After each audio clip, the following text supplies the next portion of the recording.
Bueno, paz inverencial para todos ustedes, un cordial saludo para esta nueva conferencia, para este nuevo espacio en el cual todos nosotros vamos a compartir, en el cual vamos a estudiar sobre la doctrina gnóstica, sobre el camino iniciático, sobre la gnosis, que realmente, pues, como ustedes bien saben, el camino gnóstico es un camino difícil, pero es un camino transitable cuando nosotros nos lo proponemos, ¿verdad?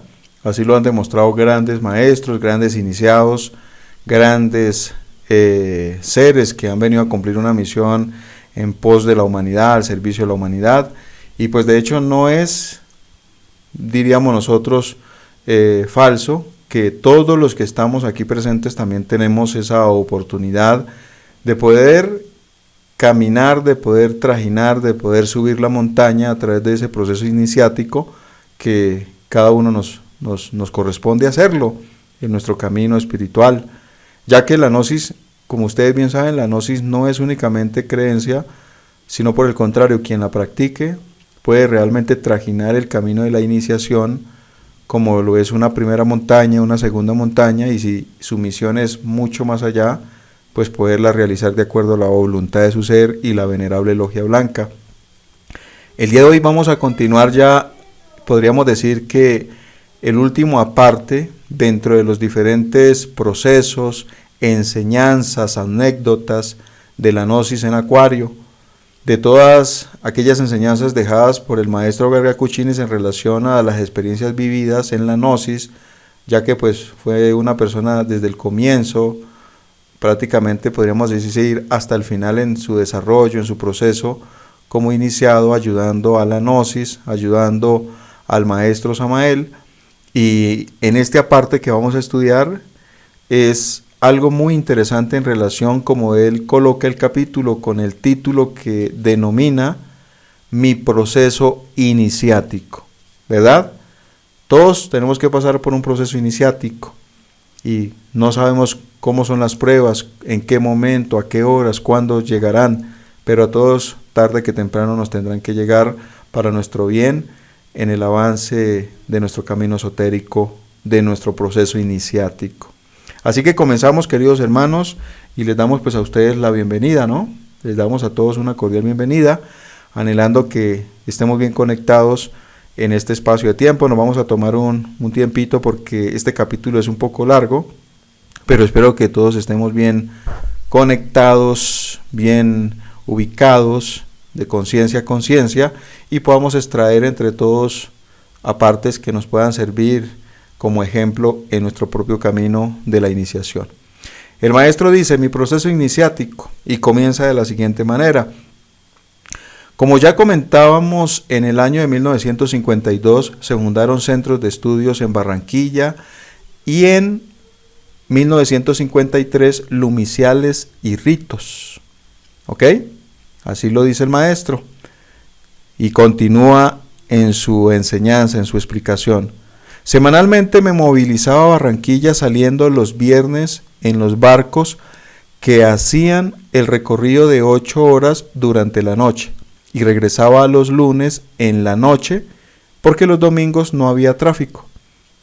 Verdaderas calamidades me sucedían en estos viajes semanales, sin medios de transportes en mi parte.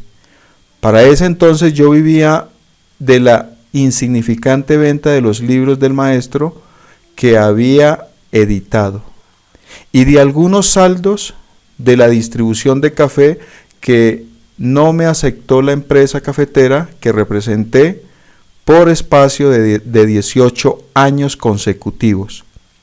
Esos escasos recursos apenas servían para los gastos más apremiantes. Considero que gastos familiares, ¿no? A Barranquilla me tocaba viajar de pato.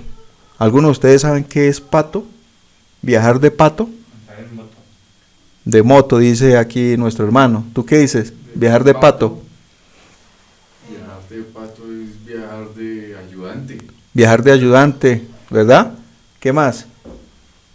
Es como el que no va manejando. Como el que no va manejando, o sea, el que va regalado, el que lo montaron. Exactamente. Ok, entonces dice aquí, viajaba de pato. nombre costeño que designaba a los viajeros de los buques que no pagaban pasaje. O sea, el hombre viajaba pero no pagaba pasaje, ¿verdad? Por eso dice que iba de pato. Y dice acá, yo era amigo de contadores y capitanes de los buques, por ser embarcador por más de 18 años consecutivos. Un día cualquiera hubo un cambio de contador y yo viajaba de pato. El nuevo funcionario se dio cuenta que varios pasajeros no teníamos tiquetes y ordenó a voz en cuello: los patos que van en el barco se harán a esta esquina. Yo fui el primer pato que salí, lo cual produjo murmullo entre todos los que me habían conocido como comerciante próspero, y luego me veían todas aquellas humillaciones que yo sufría con estoicismo. ¿Ah? Primero andaba próspero en todos esos barcos, viajaba sabroso, bien sentado, y luego iba como pato porque iba regalado, y pues la gente lo veía y decía, bueno, y este que es un comerciante próspero, ¿qué hace de pato? ¿Acaso no tiene dinero? Considero que diría, ¿no? Sin embargo, pues él sufría con estoicismo, o sea, era rebelde. A pesar de que le pasaban todas esas situaciones, el hombre iba de frente, no se doblegaba, ¿verdad? Dice aquí, las viejas amistades se fueron desmoronando y las nuevas no aparecían. Llegaba a Barranquilla y me tocaba salir para donde mi hermana Ana Rita a pie, hasta la calle 79 en el Alto Prado, o sea, un recorrido de 79 cuadras con sus respectivas calles, un recorrido de 8 kilómetros más o menos. Por la noche, unas veces me traía mi cuñado, el esposo de mi hermana, otras a pie, hasta el centro de la ciudad a 70 cuadras del Alto Prado. Mi hermana me quería muchísimo, pero jamás se le ocurrió brindarme ayuda alguna para mi movilización. ¿Ok? A veces uno se queja de la berraca vida porque caminó 10 cuadras. Uno se queja que porque le tocó caminar como 20, media hora de un lugar a otro para hacer alguna vuelta, o que lo dejó el bus, y uno protesta y reniega, ¿verdad? No ha pasado eso. ¿Cierto que sí? Ha sucedido. Uno reniega y protesta y resulta que vea todo lo que estaba pasando, y él no le pedía a su hermana para un pasaje. Él esperaba de pronto si él ya le quisiera regalar. Sin embargo, pues ella le atendía alimentación y todo, pero no había dinero, pero el hombre sufría, pero no bajaba la guardia. Una pregunta, maestro, o sea que con el simple hecho de que ellos sufrían en silencio, digamos. Silencio. Sufrían en silencio, eso, ¿en qué los desarrollaba a ellos, o para qué les valía a ellos estar en silencio, sabiendo que uno pidiendo las cosas es hablando, pero ellos no lo hacían? Sí, claro, porque el hombre sabía que estaba pasando por un proceso iniciático. El venerable maestro Lasmi dice: hermano gnóstico, ¿quieres tu autorrealización? Dedícate a servirle a la humanidad y sufre en silencio. Es sufriendo en silencio que se hace la obra. Sin protestar. Es que el problema es que uno sufre y protesta y reniega. Ya. El maestro Lasmi dice, bueno, no estoy diciendo que si le duele el estómago, le da un cólico, no se vaya a quejar. Él dice, yo me refiero a esos dolores morales, eso que usted vive en silencio, que le toca callar. ¿Sí? Sí. Eso es. Dice aquí el maestro, un día 27 de octubre debía hacer un ritual con mucha asistencia. Había fiesta en el Lumicial y el maestro me pidió de no dejar de asistir a ese ritual. Me era más que obligante la asistencia a Barranquilla en la noche de ese viernes. Me fui a despedir de mi esposa, pero ella no se dejó besar, sino que me prendió por la camisa y llorando me dijo, no irás a Barranquilla, no te lo permitiré. Yo, sin 5 centavos en el bolsillo, asustado porque supe desde temprano que solo había un barco en el puerto y que por consiguiente había congestión de pasajeros. Si no llegaba a las 7 de la noche era difícil llegar esa noche. Le pedí a mi esposa que me soltara y ella llorando me dijo: en esa religión donde tú estás, ¿puede un marido dejar a su esposa con hijos sin con qué desayunar? Y le respondí con entereza: no debe hacer eso. Entonces ella me dijo: ¿por qué usted sí quiere hacerlo? Yo siempre le había dejado a mi esposa el diario para los 3 días que me tocaba estar ausente. Pero para ese 27 no pude levantar un centavo. Pedí ayuda a mi Padre interno con toda mi alma y mi corazón. Este me la dio. Le hablé a Dilia en forma convincente.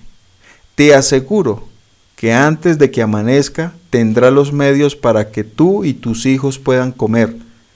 Ella me soltó y cayó llorando sobre una silla al pie del zaguán de nuestra casa. Yo salí dando tumbos, ¿sí? Semiborracho, semisonámbulo. Eran las 8 de la noche, ya el barco debía haber salido hacía media hora. Después de 15 minutos llegué al puerto nuevo y cuando vi el barco sentí gran alegría, pero vi mucha gente al pie del barco. Aquello lleno de soldados y policías, o sea, estaba lleno, rodeado el barco, gente queriendo subir, pero también habían policías y soldados controlando la muchedumbre, que es lo que puedo entender, ¿verdad?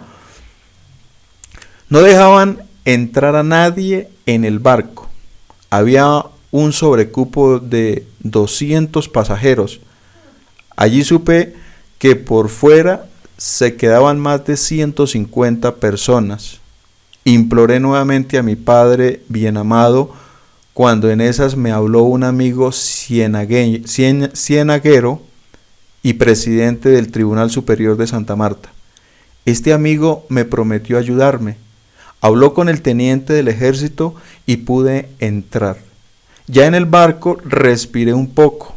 De pronto vi que estaba la policía sacando pasajeros del barco y le pedí al doctor amigo que me metiera en el camarote mientras pasaba la expulgada. Abrió su camarote y allí me metí. Una hora después, la policía registraba todos los camarotes y echaban afuera a los pasajeros que no estaban en lista. Me dice aquí: en medio de gran alboroto, yo me lancé de rodillas pidiendo a mi padre y a mi madre que me salvara, que me permitieran asistir al rito de ese 27. Dice aquí: la angustia me dominaba. Cuando llegaron al camarote del magistrado y lo iban a abrir, llegó el capitán del barco y manifestó que ese camarote era del doctor Rivera Bolaño, presidente y magistrado del Tribunal Superior de Santa Marta. La policía obedeció, no abrió el camarote y yo lloré de alegría, dando gracias a mi Padre por tanta deferencia. Dice aquí, hubo ese 27 un ritual de misa gnóstica muy bello. Los hermanos quedaron contentos. Día siguiente me llevaron al barco y me compraron camarote. Cuando regresé a la casa, ese martes a las 5 de la mañana encontré a mi esposa menos angustiada que el día que salí para Barranquilla. Enseguida le pregunté: ¿recibiste ayuda? Y me dijo que el indio Francisco Arhuaco de la Sierra Nevada se había presentado como a las 5 de la mañana pidiendo excusas por el madrugón y le había entregado 50 pesos que me debía. ¿Cómo la ven ustedes? ¿Ah? ¿Quién lo movió y quién lo mandó cuando él dijo con una vehemencia, así como uno tiene que hablar: vas a recibir una ayuda mañana a la madrugada? ¿sí? Sí, claro. Y creó con la palabra y llegó la ayuda. La creo, sí. Increíble, ¿no? Sí, claro. Dice aquí, en la mañana se presentó un administrador que yo tuve en la finca cafetera, dice acá, Diliaster, y me contó que se había encontrado con el indio Francisco. Me lo encontré a las 4 de la mañana en la pensión de la Copa de Oro y le dije, ¿ya vendiste la finca? ¿Ya le pagaste al patrón los 50 pesos que te prestó? Y el indio dijo, será otro día, porque a las 6 salgo para Colonias, Sierra Nevada. Y yo no voy a molestar a ese señor a esta hora. Y yo le respondí, cuando uno toca la puerta para pagar, no molesta a nadie. Y así mi amigo salió con el indio para mi hogar y cumplió una orden sagrada, cual era de cumplir el mensaje recibido por mí para mi esposa de que antes que amaneciera ya tendría los medios para el sustento. 50 pesos hoy representan $50, o sea, 2.500 pesos en esa época. ¿Ok? Experiencias de la iniciación, ¿no? Experiencias de la iniciación.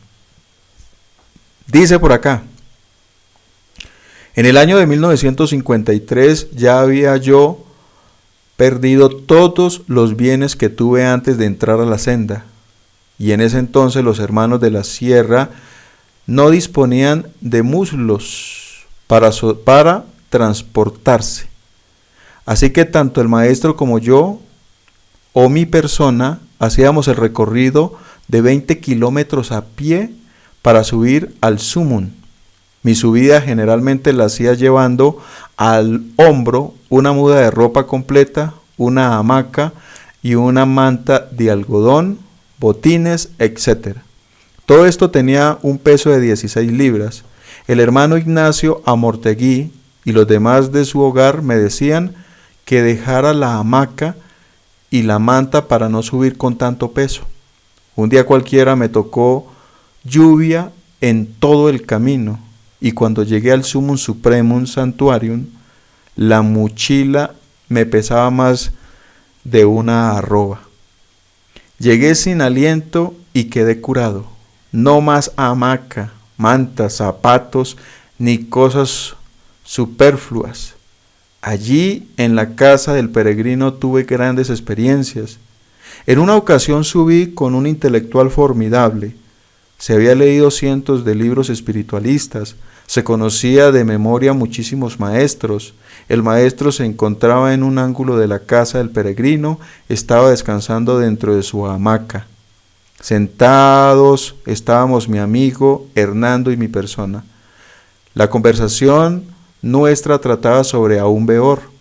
Mi amigo Hernando me sostenía que ese señor era un copista, que todo lo que él decía ya lo habían escrito otros autores.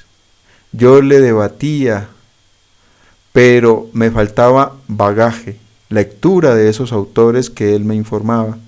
Al ver que el amigo docto en lectura me dominaba con su erudición, yo me dirigí al maestro. Maestro, lo están atacando y usted no me ayuda a defenderlo. ¿Usted qué opina?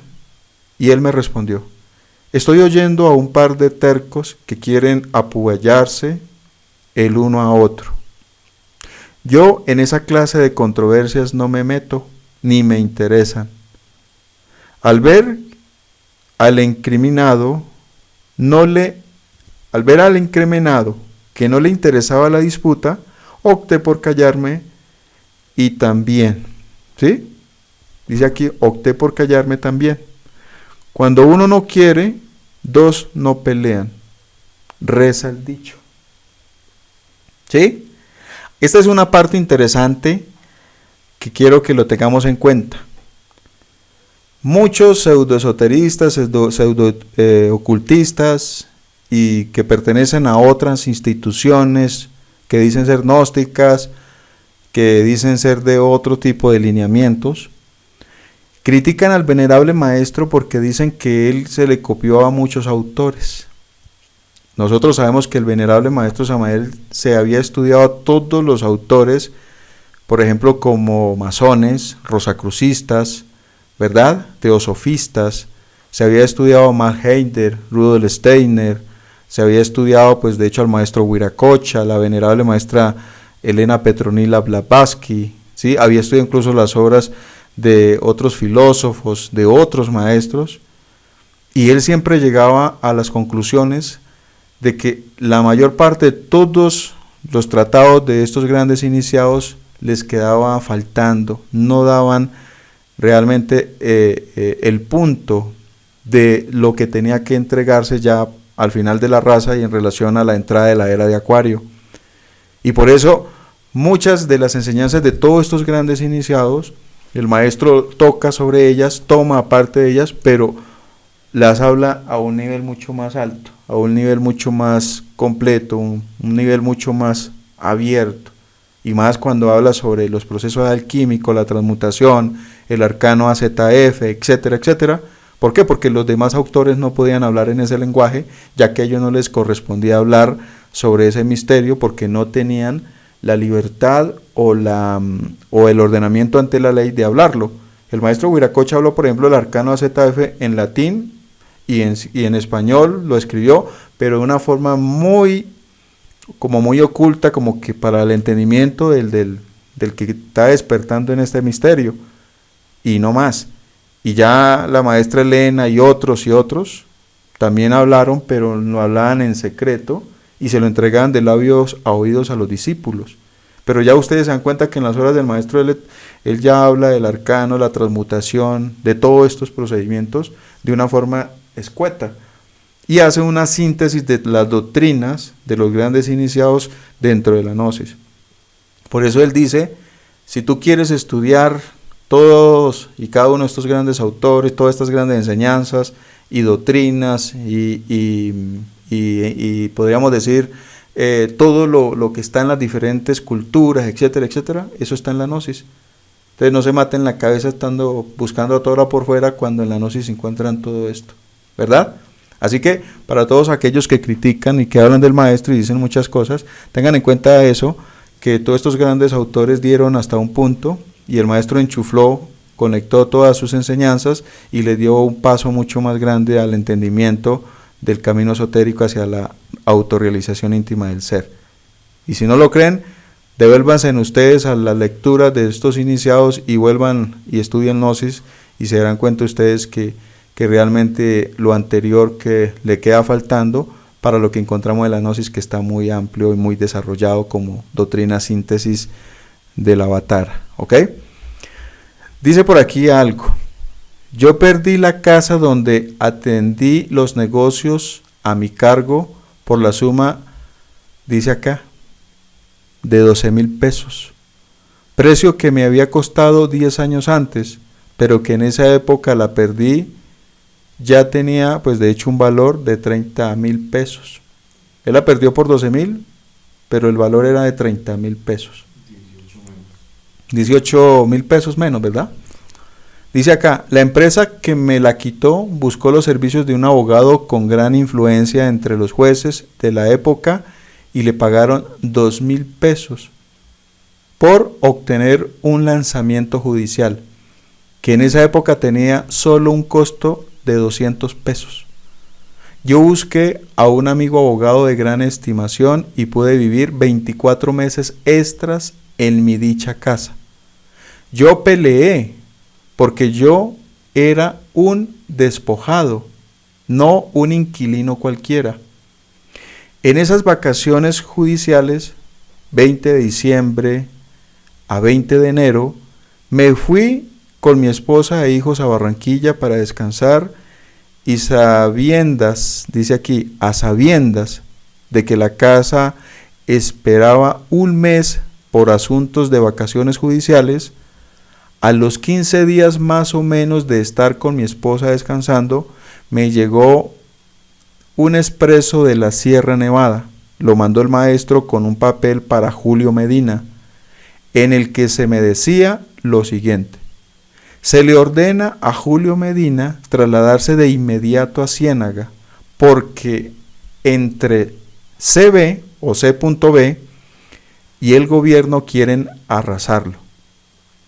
Yo le mostré a mi esposa el papel y se llenó de nervios y me pidió que regresara a Ciénaga, lo cual hice inmediatamente.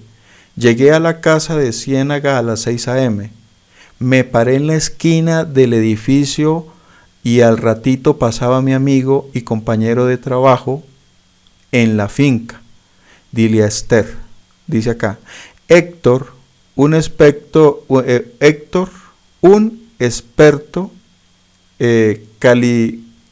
caficultor, experto caficultor.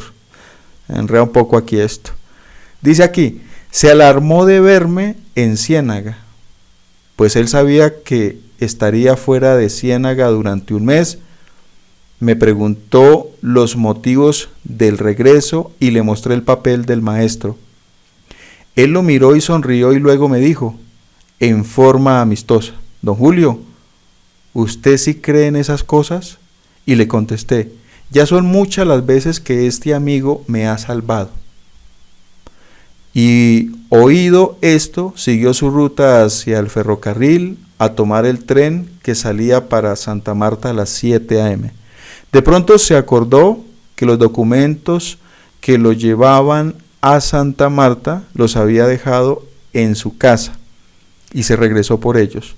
Al regresar, la esposa le sirvió el desayuno que no le había tomado y esta demora hizo que volviera a salir poco después de las 8 de la mañana. Dice acá, pasando frente a mi casa vio llegar 2 carros llenos de policía, un inspector de policía y el abogado CB. Recuerden ustedes que la carta que le había mandado el maestro de la Sierra decía CB y el gobierno. Y cuando él vio, o cuando vio el amigo del maestro, al abogado CB, porque colocan solo la C y la B, para no poner nombres completos, era el que iba con el inspector y la policía. Y eso fue lo que le escribió en la carta que le llegó a donde él estaba, ¿verdad? Entonces el maestro le había mandado la información antes para que él pilas porque le iban a caer a la casa. Dice acá, se acordó del papel que le mostré y se detuvo. Vio bajarse del coche al inspector, al secretario y al abogado del lanzamiento. Tocaron la puerta y como nadie abrió, colocaron un papel sobre la puerta. Héctor se acercó y lo leyó. El inspector, permanentemente, en vista de que se ha tocado y no abrieron esta puerta, procederá dentro de 15 minutos a abrir por medio de la fuerza pública. Mi amigo corrió a casa de mis suegros, donde estimó estaría desayunando. Se asomó por la ventana de la casa, me llamó con mucha prudencia y me dijo, resultó verdad lo de su amigo el mago. Ya va a tumbar la puerta un inspector de policía. De inmediato me regresé con él. Estábamos a 2 cuadras de distancia y en la misma calle cerca a mi casa quedaba mi amigo, quien acababa de mudarse. Acuérdese, el amigo de él era un abogado, quien acaba de mudarse ahí a la misma cuadra. Él se iba hoy en la madrugada para Medialuna, población a unos 150 kilómetros de distancia, pero tuvo que quedarse debido a que se le presentó una novedad y salió a la farmacia para comprar los remedios que le recetó el doctor. ¿Sí? Según esto pasaba, ¿no? El señor tenía que viajar el abogado, pero terminó no viajando y yéndose para la farmacia a comprar unas medicinas. Y dice lo siguiente acá. Yo le recomendé a la muchacha, a alguien que estaba en la casa, del doctor o del abogado, que apenas llegara el doctor, mi abogado, le enviara a mi casa, que quedaba diagonal en la misma calle, y corrí a abrirle al inspector antes que abrieran la puerta a la fuerza. Cuando llegué, solo faltaba 1 minuto abrí las puertas, dentro de primero el inspector, luego ingresó la policía y más tarde el abogado de la contraparte, el cual al entrar al edificio dijo con voz alta: tomo posesión de este bien a nombre de mi apoderado don C.V. de la ciudad de Barranquilla.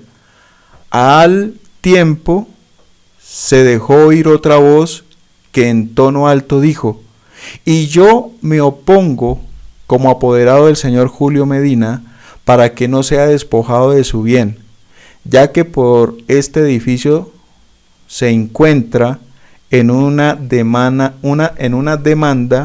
ante la Corte Suprema de Justicia. Además, no es un simple inspector de policía el llamado a cumplir este desahucio. Bueno, ustedes que saben más de letras, desahucio, ¿qué significará eso? ¿Como un abuso? ¿Qué dicen ustedes? ¿Sí? Es como un abuso, ¿verdad? De un abuso de despropósito, de ley, ¿no?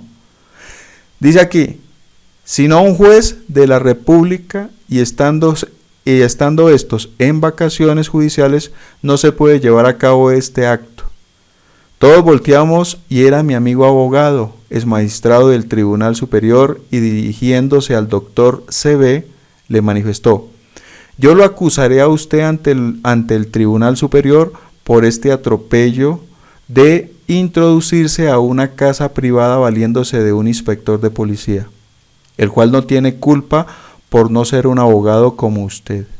Ya dentro se convino que solo el juez o al que éste comisionara podían hacer la diligencia de lanzamiento. Vean ustedes eso, ¿no?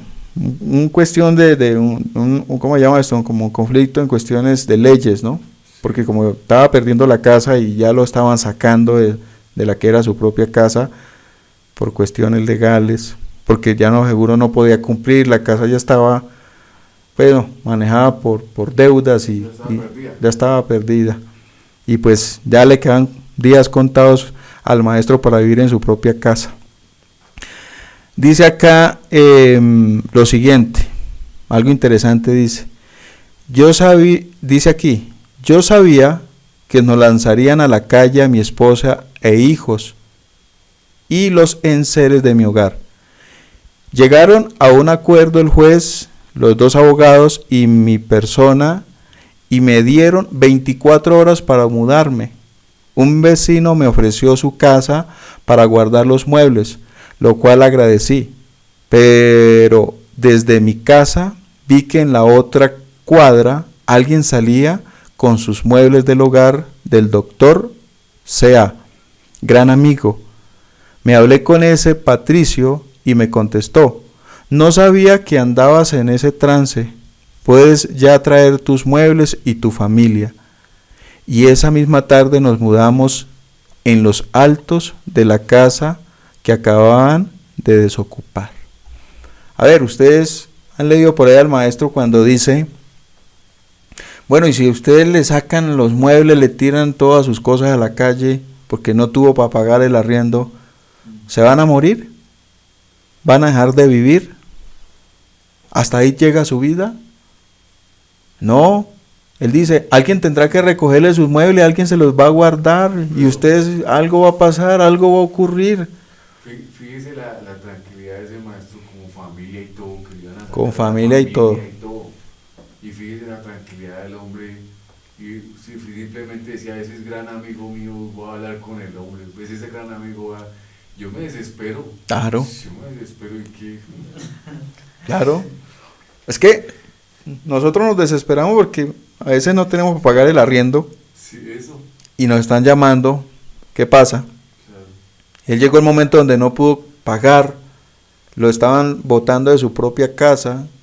Se la estaban rematando por 12,000 pesos en esa época, cuando valía 30,000.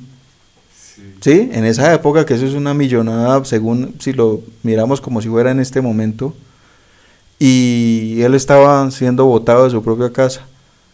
Y aparte que ya era botado de su casa, muebles afuera, y alguien aparece y le dice, tráigalos y guárdelos acá. El maestro Samael decía, si tiene problemas, relájese. Si el problema tiene solución, relájese. Y si no tiene solución, relájese. Así es, relájese si tiene solución, y relájese si no tiene también solución. Duro. ¿Teso no? Claro, porque uno dice relájese, pero ¡hijo de madre! Y la mujer encima, ¿y para dónde cogemos? Y los hijos llorando, ¿y para dónde vamos, papá? Duro, muy duro. Y este maestro de verdad que pasó por ese proceso que los maestros dicen, llega el momento que el iniciado tiene que vivir eso, tiene que pasar por eso. Dice aquí en la parte, mire, yo seguía órdenes e instrucciones de la Blanca Hermandad. La venerable Logia Blanca siempre me ha guiado y mi gurú jamás me ha abandonado. Al mudarme a esa nueva casa, debido a que los medios de subsistencia se me agotaron, pedí a los amados maestros la forma de subsistencia para pagar lo más indispensable. Y esa noche me vi en un taller de artes gráficas, haciendo trabajos para el público. Me recordé cuando tenía 23 años, hice un curso de serigrafía y de inmediato pensé en montar un pequeño taller. Por escasos mis recursos, me di cuenta que aquel arte había progresado mucho en Colombia y que mis trabajos serían torpes y rústicos, pero comencé. Hice propaganda a algunos comerciantes y políticos y a particulares. Pedí al cielo ayuda y un día cualquiera me visitó un joven estampador de telas y le compré un nuevo sistema de estampados por el sistema fotográfico. Aprendí a manejar las emulsiones para los afiches y ensanché el radio de mi actividad. Con las entradas que producía sostenía los gastos de la gnosis y alimento y colegio de mis hijos. En el año de 1954 trajo la empresa que me perseguía un juez desde Bogotá.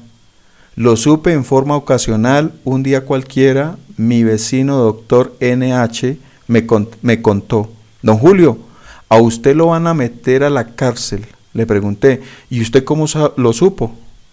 Me contestó, tengo en Valledupar un gran amigo y me contó que fue a pasar los carnavales a Barranquilla y estando en el hotel del Prado se encontró con un abogado amigo que bebía y gastaba mucho y le preguntó, ¿qué lo traía por acá?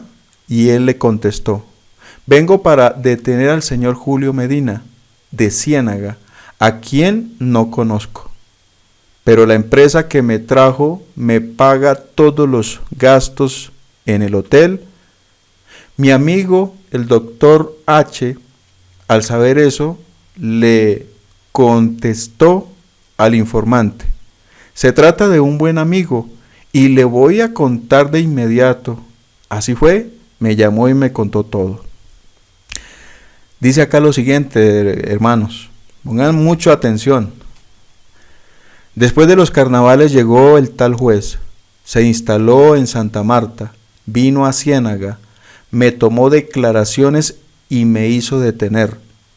Todos mis amigos estuvieron de acuerdo en que yo debía esconderme, pero yo solo obedecía a mi conciencia. Sabía que era un iniciado de segunda de misterios mayores, oiga, pasando por la iniciación de la segunda de misterios mayores, y que esa iniciación trae cárcel para que se cumpla el precepto bíblico con la decapitación de Juan el Bautista, para que Herodías dance con la cabeza de Juan el Bautista. Y así se cumplió. Al ser detenido en toda la región en donde tuve la distribución, se habló de mí. Herodías, la humanidad, danzaba con mi cabeza. imagínense, lacerada y sangrante. Todos danzaban con la cabeza del iniciado, mírelo, preso, sin plata, jodido, por meterse en esa gnosis, por estar detrás de ese mago, por hacer lo que no son cosas de Dios, por estar equivocado, por haberse salido de su religión, por meterse en una religión oscura, tenebrosa, maligna. Mire que hasta preso está.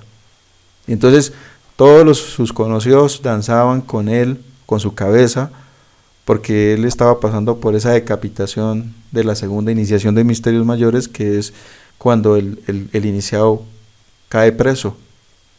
Y cuando cae preso, y si no está preso, el solo hecho de que usted esté en el camino, no falta quien critique, quien lo persiga, quien le odie, quien se ría de usted, ¿verdad? Así que él pasaba por este proceso tan duro y dice: fui puesto en la cárcel de sumariados, cuando debían ponerme en cárcel de detenidos, mas no fue así. A los 90 días exactos, el Tribunal Superior de Santa Marta decretó mi salida por no existir las pruebas por lo cual se me acusaba. Duró 3 meses preso. 3 meses, a pesar de todo lo que estaba viviendo. 3 meses presos detrás de las rejas. O sea, esa es una prueba de acuerdo al nivel que él llevaba. Segunda iniciación de misterios mayores. Ya. Y en esa prueba se pasa por la decapitación de Juan. O sea, tienen que ir a cárcel. La mayor parte de iniciados llegan a la cárcel. ¿Ustedes no se dieron cuenta que en el drama crístico Juan es tomado preso? Sí. Y lo meten dentro de esas cuevas donde estaban las cárceles, en las oscuridades. Sí. Y luego ¿cómo es que se llamaba ella? ¿Sí? Dice Herodias, pero se refiere a la hija de la esposa del gobernador en ese momento. Ella pide la cabeza de Juan, ¿sí? Y se le concede. Y entonces a Juan le cortan la cabeza y luego la llevan en un platillo, la llevan en una bandeja, y esa cabeza la muestran al público. Y todos tomaban, cantaban, reían, se burlaban. Como un trofeo. Sí. Pero es algo profundamente simbólico a nivel esotérico en la vida de los iniciados. Recuerden que el drama crístico, eso era un drama representativo de la iniciación. Total. Entonces, por eso dice algo aquí interesante. Todo ello fue, dice acá, todo ello fue parte de mi proceso iniciático. Durante el tiempo que estuve detenido, di enseñanza a mis amigos detenidos. Les hablé de la castidad científica, de la mejora de nuestra simiente, de evitar hijos de la fornicación, y todo aquello producía en aquellos detenidos gran conmoción. Día antes de ser detenido, se me mostró en visión de Dios lo siguiente. Iba en un automóvil subiendo una cuesta. Conmigo iban los personajes que me tomaban parte en el drama de llevarme a la cárcel. Manejaba el carro el señor juez, que ordenó mi detención. De pronto el automóvil se volcó, quedó boca abajo y el único que pudo salir fui yo. Todos los demás murieron. A lo lejos veía una puerta de rejas abiertas. Al lugar del accidente llegó un hermano mío que es abogado y me brindó su carro para salir de allí, pero yo no acepté. El carro de mi hermano salió por la reja abierta y ésta de inmediato se cerró. Yo me bajé por la cuesta que iba subiendo el carro, del que solo yo me salvé, y llegué a una quebrada. En ese lugar había una planada llena de arbustos, de lechos o helechos y de grama. Me senté en un banco rústico y de pronto sentí a mi espalda a alguien. Volteé y me encontré con un hombre negro que esgrimía un puñal para hundírmelo en la espalda. Y al verse descubierto dijo: me equivoqué. Se sonrió y se fue. Reflexioné sobre todo aquello visto y vivido, y me di cuenta que estaba detenido y en peligros. ¿Alguno de ustedes se ha soñado alguna vez con perros? Claro. Perros que los atacan, ¿cierto? ¿Alguno de ustedes ha soñado alguna vez con perros que lo quieren devorar, lo quieren destrozar, morderlo? ¿Alguna vez se han soñado con personajes que le sale al camino a atacarlo? ¿Con personajes que quieren dañarlo? ¿Con personajes que quieren apuñalarlo, cortarlo, Sí, claro. hacerle daño? Sí, sí. Ok, reflexionemos. Eso significa que cuando pasamos por esos periodos y cuando nos muestran esas visiones de Dios, es porque hay enemigos ocultos, personas que quieren hacernos daño, personas que quieren lacerarnos, que quieren bloquearnos, que quieren destruirnos, que no gustan de lo que hacemos, que se sienten que nosotros les herimos con nuestras buenas obras, con nuestros hechos. Entonces se ofenden y quieren ver cómo nos causan daño, cómo se atraviesan en el camino para dañarnos. Y él le estaba mostrando esto y estaba viviendo un proceso de su propia iniciación, ¿verdad? Dice acá: todos los que iban en el automóvil efectivamente murieron, la mayoría con cáncer en la lengua. 2, por accidente, y otros con enfermedades penosas. También murió a bala en su propio hogar el juez que trajeron de Bogotá para detenerme. Todos esos que utilizaron en el drama de él, por meterse con un iniciado, papá. La misma ley se encargó. Eran instrumentos y pues no puede uno pues decir o celebrar de que fueron muertos, murieron con cáncer, etcétera, enfermedades graves, pero estamos viendo ante una realidad de la vida de un iniciado, ¿verdad? Mientras estuve detenido me veía internamente en ropa interior, lo cual me indicaba que seguiría detenido, ya que con esa vestidura no es prudente salir a la calle. O sea, mientras estuve en la cárcel se veía en ropa interior. Ustedes saben también que uno verse en ropa interior también representa pobreza, ¿no? Interna, ¿no? Sí. Espiritual, ¿no? Espiritual, y que hay que mejorar, ¿no? Sí, claro. Para ponerse mejor ropita. Sí.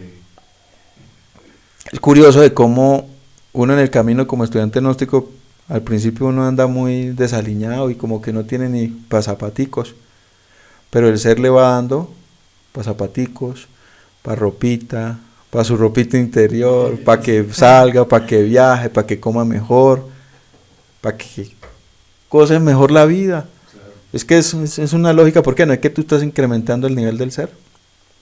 Y si tú incrementas el nivel del ser, pues incrementa los niveles de todo lo que te rodea para tu bien. Es una lógica. Entonces dice acá: de hecho sabía que seguía privado de mi libertad. Cientos de amigos me visitaban y yo los atendía como siempre, con mi virtual modo de ser. Un día cualquiera recibí una cartica de mi esposa en que me pedía que cuando me visitaran mis amigos me mantuviera con la cara triste, porque esos amigos llegaban diciendo a Ciénaga que parecía que yo estaba amañado, porque tenía cara de jefe de la cárcel, no de preso. El tipo estaba feliz pasando de la bien allá. No me puso a llorar de que cuando me sacan. ¿Ah? Efectivamente, yo permanecía heroico y lleno de fuerza y vida, porque sabía que estaba cumpliendo doble misión. La primera, por la segunda iniciación de misterios mayores, la cual trae cárcel, y la segunda, por petición de mi gurú. Cuando escribí en el año 50 el prefacio sociológico de la Revolución de Belcebú, hablé sobre las cárceles y el maestro me dijo: muy bien, pero ahora te tocará comprobar lo que has dicho por informes e historias. Ahora tendrás que verificar todos esos datos. Y así me tocó. Llegó un momento en que se recrudecieron los obstáculos. El presidente del Tribunal Superior era un amigo nuestro. Dilia se habló con él para saber cuándo el tribunal estudiaba mi negocio y otro amigo le respondió: Dilia se habló con él para saber cuándo el tribunal estudiaba mi negocio y nuestro amigo le respondió: Dilia, el asunto se resolverá haciéndole jurado en privado para que la prensa no se entere. Mi esposa me dio la noticia llorando y desanimada, mas yo le dije: vamos a ver qué dicen mis amigos del cielo. Esa noche invoqué y consulté a los amados maestros que me guían. Por la mañana traje al recuerdo lo que me mostraron en visión de Dios, algo parecido al sueño natural. Me vi revestido con mis arreos sacerdotales en medio de un ritual donde concurrió mucha gente. Al no verme en interiores como antes me veía, me di cuenta que mi tiempo de cárcel estaba cumplido. Le escribí a Dilia dándole la buena nueva. Regresó al tribunal y le dijeron que mi negocio estaba al estudio del magistrado doctor Bermúdez, varón de eximias virtudes, virtudes. Correcto, dice aquí, jurisprudente, y que eso tomaba por lo menos un mes de estudio. Nuevamente se sintió defraudada. En vista del fracaso, yo pedí así al Sacratísimo Espíritu Santo: Señor Jehová de los ejércitos, tú que eres el dador de vida, a ti clamo y suplico me des a conocer si ya debo salir de esta prisión. Pero te suplico, me lo indiques como se habla a los hombres común y corriente, no en clave, sino en forma clara y escueta. Y así sucedió. Más o menos a las 11:30 del día llegó un abogado amigo de Ciénaga y me dijo: don Julio, por primera vez en mi vida no voy a guardar un secreto profesional. Guardó un tanto de silencio y después me dijo: antes de 24 horas ya estará fuera de esta injusta cárcel, a la cual te sometieron. Y se despidió sin comentario alguno. De inmediato le puse un papel a mi esposa diciéndole: Dilia, antes de 24 horas estaré fuera. Puede tronar, temblar o partirse el mundo en dos, pero ya llegó el tiempo de salida. El Señor Jehová mandó un emisario para comunicármelo. Ahorita dice acá, tuyo, dice aquí, Julio. Ella leyó la cartica, la cartica, pero ante lo comunicado por presidente de tribunal, quedó desconsolada. Bueno, como diálogos entre él y la esposa, ¿verdad? Sí, claro. Pero dice algo aquí interesante.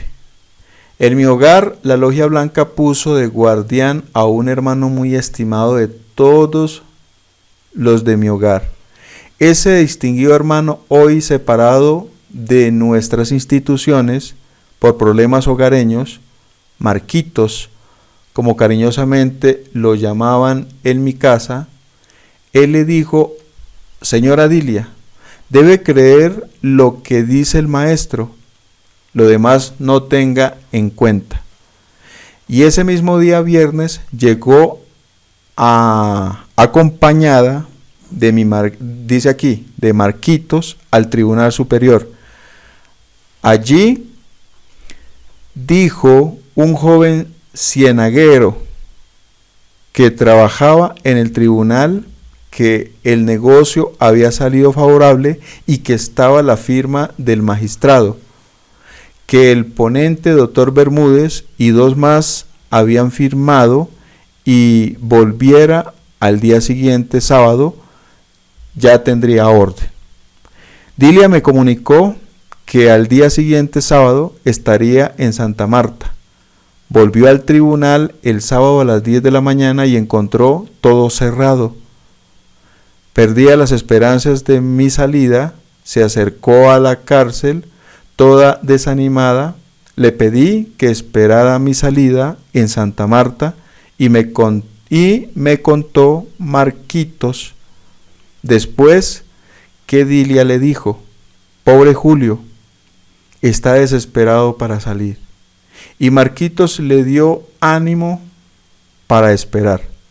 Momentos después llegó el empleado del tribunal a la cárcel con la orden firmada por todos los magistrados. Eran las 12:30 p.m. y el director de la cárcel, es sargento del ejército, estaba detenido involuntariamente, ya que ese día sábado él se iba a las 10 de la mañana para una pequeña finca donde pensaba pasar el fin de semana con su esposa e hijos. El oficial de servicio en la portería le dijo: sargento, sale un detenido por orden del Tribunal Superior. Y él respondió: no he podido salir yo, menos podrá salir ningún detenido. Deje eso para el lunes, que estaré de regreso. En 10 minutos más pude resolver, en 10 minutos más pudo resolver su impasse y regresó al oficial. ¿De quién se trata? Y le contestó: el oficial o guardián del señor Medina de Ciénaga. Y de inmediato respondió: dame la boleta para firmarle y llámelo a la portería. Tan pronto me llamaron, acudí con la maleta en la mano a la portería. El sargento en tono amistoso me dijo: ¿quién le avisó a usted que sale? No dejo de alarmarlos a todos. Me pidieron un carro de plaza y al momento se presentó el automóvil. ¿Ya almorzó?, me preguntó el director y le contesté: almorzaré con mi esposa que me está esperando. Esto último lo oyó el chofer de que iba a almorzar en un restaurante de Santa Marta. Dice por acá: era la 1:15 de la tarde y el chofer me preguntó: ¿dónde vamos? Y yo le contesté: donde usted quiera. Salió directo para un restaurante del centro de la ciudad. Le pedí que me esperara, entré al restaurante y derecho me introduje en un reservado. Empujé la puerta y estaba Dilia, Esther, mi señora, con don Marcos Ortúa, almorzando en aquel reservado. Cuando ellos me vieron, se sorprendieron y mi señora entró en llanto por la emoción y me preguntó: hoy es sábado, ¿cómo pudiste salir? Y le contesté: en las cosas del cielo no mandan los hombres. Aquí estoy. Por el camino les fui contando, les fui explicando lo sucedido. ¿Cómo la ven ustedes? ¿Ah? No, sin palabras. Cuando tiene que ser, es sábado, no están trabajando y aún así sale. Porque lo que tiene que ser es, por ahí le leíamos a un maestro y él dice: cuando las cosas están a prueba y cuando las cosas no están a tu favor, vas por un camino, toca la puerta, no te la abren, pides un favor, no te lo hacen, llama, no te escuchan, la gente te ve feo, te habla feo, te contesta feo. Pero cuando vienes de regreso y que todo está a tu favor, entonces resulta que todo el mundo te abre la puerta, te saluda, te dice cuánto necesitas, qué quieres, ven, sigue, con gusto, Entonces las cosas de Dios la acomoda a Dios en su momento como tienen que ser. Y él tenía que ya cumplió 90 días, tienes que salir ya de la cárcel, ya sale como sea, mueven las fichas y tenía que ir para afuera. Así es. ¿Ah? Así es. ¿Verdad? Dice aquí que al regresar a Ciénaga, todos mis amigos se alegraron. Mi buen amigo doctor José Ramón Travesedo, dice aquí, ha sido muy leal conmigo y conoció minuciosamente mi largo peregrinaje y me defendía en el círculo de mis amistades. Él siempre estuvo atento y conoció y habló con cientos de peregrinos que llegaron con ánimo de conocerme personalmente y otros con ánimo de conocer el cuerpo de doctrina de los gnósticos, el avatara de Acuario a la cabeza, venerable maestro Samael Aumbeor. El doctor Travesedo siempre hizo saber y declaró: no soy gnóstico, pero admiro la labor de Julio Medina. Para él, como admirador externo, le dedico este libro para la posteridad. Mis agradecimientos y mi estimación. El conocido, dice acá, él conoció y habló con el maestro Samael y fue amigo personal, pero sin ser su seguidor. Hoy sigue el doctor Travesedo la línea de los carismáticos, donde encontró alivio y guía en el peregrinaje de su existencia. Conoció Gnosis, le ayudó al maestro, lo sacó de muchas situaciones, pero respetan, ¿no? Sí, Él siguió buscó dónde estudiar, dónde seguir una creencia y se fue. Y le respetan, sí. pero le echó la manito al maestro cuando lo necesitaba. Su ser lo guía, ¿no? Sí, claro. Lo acomoda donde tiene que estar, ¿no? Dígame. Es posible que este hermano que dio tanto al maestro era, yo creo, un iniciado grande. Sí, puede ser de que tuviera sus valores, ¿no? Y lo colocaron ahí como ese cirineo para que lo ayudara en esos momentos de mucha necesidad. Y más porque era un abogado que conocía de leyes, que le ayudó. Claro. Dice acá, dice algo interesante. Actualmente pasó la iglesia, póngale cuidado, ya vamos a concluir, y esto lo hacemos con muchísimo respeto, sin herir susceptibilidades, ni mucho menos, solo estamos narrando una historia en la cual pues de hecho se describió y pasó la gnosis duramente en su momento, y gracias hoy la tenemos y seguimos en este camino. Ya vamos a concluir. Para todos ustedes que de pronto están un poco cansaditos, pero espero que esto sirva para entender que el camino de los iniciados no es así como uno piensa estando en una zona de confort que uno hace la iniciación. No, se hace es con sacrificio. Actualmente pasó la iglesia y el movimiento por tremendas sacudidas. En el Congreso de Caracas, agosto de 1978, fue leída por orden de la Venerable Logia Blanca la carta de julio 4 de 1964. La carta de sucesión, carta que se mantuvo en absoluto secreto durante 14 años. 2 iniciados cumplieron su palabra de honor. Samael Aumbeor, quien en su lecho de enfermo, ante las constantes preguntas de su esposa sobre sucesión, guardó silencio. Igual pasó con el venerable maestro Garga Cuchines, que no dio a conocer ese documento, ni siquiera a su esposa e hijos, ni a sus leales compañeros de trabajo, ni a sus fieles discípulos. Ese documento solo se debía conocer en el Congreso de Caracas para que se cumplieran los grandes las 2 grandes predicciones del avatara de Acuario. Decía esa predicción: yo estaré presente en el Congreso de Caracas, cueste lo que cueste.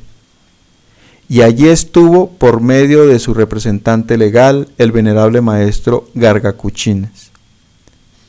Y el Congreso de Caracas hará estremecer el mundo. Efectivamente hizo estremecer al mundo gnóstico con los representantes de 23 naciones que asistieron allí. Ese congreso fue clausurado instantáneamente por doña Arnolda Garro de Gómez. Clausurado, ¿qué es? Cerrar, ¿cierto? ¿Algo así? Sí. Cerrar. Pero, a pesar de todo, el Congreso de Caracas continuó con su inmensa mayoría, hasta la fecha designada por el Avatar de Acuario. El 19 de agosto de 1978, en respuesta a este Congreso, en octubre de ese año, fue tomada la sede central en Ciénaga, Magdalena. Por sorpresa, dice aquí, por sorpresa y fuera de la ley, de inmediato se lanzaron decretos descabellados por parte de los usurpadores, tales como, primero, establecer que los edificios de las instituciones pasaban a ser de los grupos que los sostenían para ceremonias, reuniones e institución. 2. Se suprimieron las cuotas de admisión y reglamentarias. Y 3. Se suprimían los ritos de las instituciones.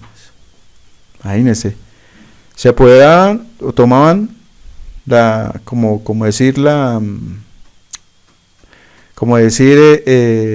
los bienes, ¿sí? Se suprimían cuotas con las que se sostenían y se suprimían los ritos de las instituciones. O sea, los ritos son los rituales. Dice aquí, si esto se hubiera cumplido, habrían acabado con todas las instituciones gnósticas por mucho tiempo, pero Samael desde los mundos internos tomó medidas y restableció el orden moral social.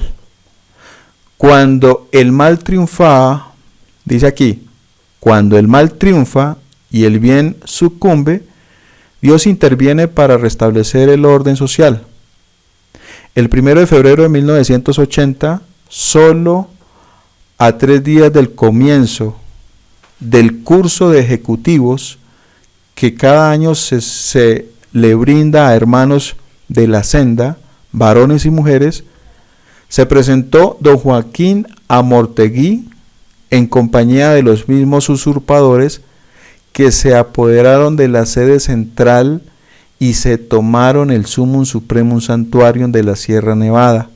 Por lo tanto, el personal que comenzaba el día 14 de febrero el nuevo curso lo pusieron en desbandada. Ese grupo de reincidentes en el delito se hicieron reconocer por el inspector de policía de San Pedro, corregimiento de Ciénaga, región de la Sierra Nevada, como legítimos dueños del movimiento gnóstico, y el inspector, en unión de 2 agentes de policía, invadió ese santo lugar. De allí fueron lanzados por decreto de la alcaldía de Ciénaga, tal como lo fueron antes, cuando se tomaron también por sorpresa la sede central. Ya se les hizo, dice aquí, ya se les hizo prestar una fianza ante el gobierno nacional para evitar que sigan cometiendo despropósitos y daños al movimiento gnóstico. Amortegui había informado a sus aulicos que el Sumum Supremum Santuarium era un antro de magia negra, y los suyos aplaudieron esta noticia, pero luego va a él y se apodera del templo, pero sus secuaces no comprenden esas alternativas y cambios. A ellos solo les interesaba los bienes de la institución. Y bueno, hasta aquí termino. Si ustedes quieren más información, les recomiendo que vayan y estudien el libro, porque la verdad pasaron muchísimas cosas en esa época después del retiro del maestro, y pues todo ese movimiento, todos esos conflictos, peleas y todas esas cuestiones, pues ya pasaron, eso ya pasó. Y esos fueron procesos que vivieron esos maestros, donde uno decía que el otro era negro, que era tenebroso, que era caído, que era mago negro, y bueno, cosas y cosas de la historia patria de la Gnosis, de lo cual pues nosotros ya estamos en una nueva vida y estamos aquí. Y si ustedes quieren una información un poco más, pues tienen que venir a estudiar este libro de la historia de anécdotas de la Gnosis en Acuario, en el siglo XX, pues tienen que ir a estudiarlo, ¿no? Yo solo pues trato de que esto se comparta en relación a los procesos que vive un iniciado, y que todos nosotros debemos vernos siempre como ese iniciado que vamos en avance. O de lo contrario, si no nos vemos en crecimiento, que vamos progresando, que triunfamos, que echamos para adelante, pues entonces ¿en qué estamos? ¿Verdad? Creo que todas las personas que vamos por la senda gnóstica tenemos que pasar por ese tipo como de procesos. ¿De pruebas? Tener todos esos, digamos, como eventos en la vida, eso es lo que nos hace a nosotros, digamos, sobresalir en el camino. Sí, claro, es que a todos nos van a tener que probar en algún momento de la vida. A uno lo prueban con su trabajo, con salud, su economía, problemas familiares, cuestiones esotéricas, etcétera, etcétera. Y cada quien tiene que pasar su vida y vivirla lo mejor de acuerdo al camino, con esa vida intensamente vivida, como dice el maestro, si queremos avanzar. O de lo contrario, pues las pruebas llegan, no pasamos ninguna y la vida se nos pasa y ahí quedamos. Y no vemos más allá, no podemos ir más allá. ¿Por qué? Porque pues no estamos dispuestos a someternos a las dificultades que la vida nos presenta en el camino iniciático de cada uno. Así que la iniciación, concluyo diciéndoles a ustedes, como dice el maestro, ni se compra ni se vende. Donde ustedes vayan, que les diga que le venden iniciaciones, que se la mandan por correo, que gire un dinero para darle una investidura, pues lo que les puedo decir a ustedes es que no se van a dejar robar, porque eso no se compra, no se vende. El maestro dice, la iniciación es la misma vida intensamente vivida, y la iniciación la hace vivir el ser, y la iniciación la gana el ser, porque él es el maestro y nosotros somos solo sus ayudantes, ¿sí? Él nos mueve aquí físicamente como Malkut que somos para que se haga esa obra, pero él es el que se engrandece, y nosotros pues tenemos parte con ese tesoro que se va dando, se va haciendo en la vida, en la parte del mismo maestro que es nuestro propio ser.